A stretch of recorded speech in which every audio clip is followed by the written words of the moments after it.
मुद्दा है, राहुल गांधी जी ने प्रमाण के साथ, तथ्यों के साथ इसको प्रस्तुत किया है। बेहतर होता कि इलेक्शन कमीशन एक जांच गठित करता, तथ्य तक जाता।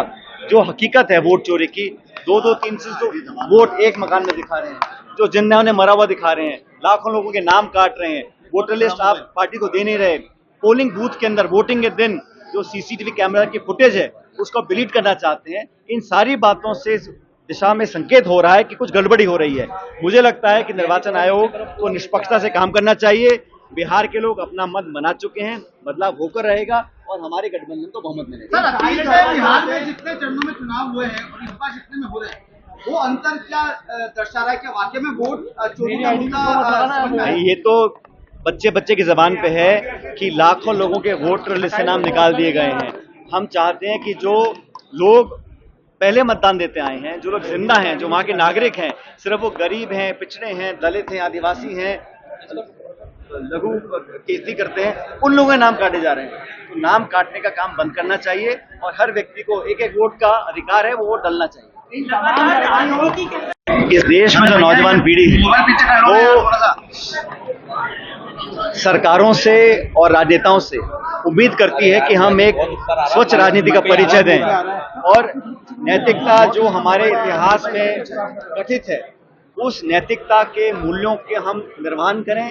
अच्छे पढ़े लिखे शिक्षित साफ छवि के लोग राजनीति में आए और जो पारदर्शिता और सफाई से जो काम होना चाहिए सरकारों का, उस दायित्व को हमें निभाना चाहिए।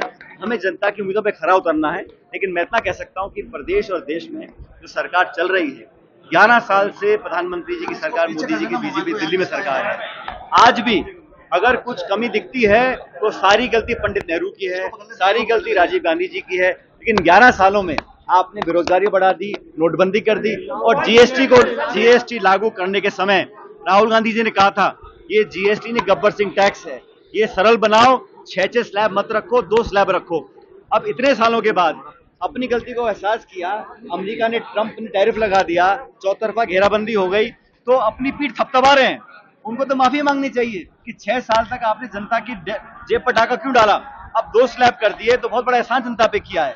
और पेट्रोल डीजल के जो दाम दुनिया में कम हो रहे हैं, भारत में कम क्यों नहीं हो रहे? तो ये सारे जो आर्थिक सवाल हैं जनता के सामने है और सरकार ना तो पार्लियामेंट में जवाब देती है, ना जनता के जवाब देती है। राहुल गांधी जी निडरता से, बेबाकी से सवाल पूछ के सरकार को कटघरे में खड़ा करते हैं और जब जब वो सवाल पूछते हैं नोटबंदी का, वोट चोरी का, संवैधानिक संस्थाओं को खत्म करने का, तब तब उन पर आक्रमण होता है। तो ना तो राहुल गांधी डरने वाले हैं, ना कांग्रेस पार्टी डरने वाली है। हम मजबूती से सामना करेंगे, जनता के लिए संघर्ष करते हैं।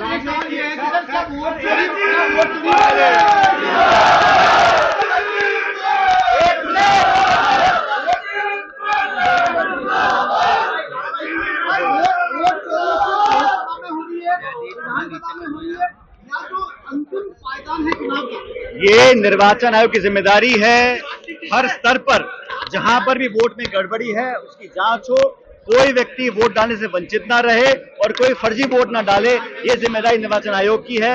मैं इतना कहना चाहता हूं, मैं अजमेर में खड़ा हूं आज, अजमेर जिले में, यहाँ पर कांग्रेस पूरी तरह मजबूत है। हर चुनौती का हम सामना करेंगे एकजुटता से, सब लोगों को लेकर, सब वर्गों को, धर्मों को लेकर हम आगे बढ़ेंगे। जो टकराव, नफरत और विभाजन की राजनीति भाजपा करती है, उसका कांग्रेस के कार्यकर्ता और अजमेर की जनता मजबूती से जवाब देगी।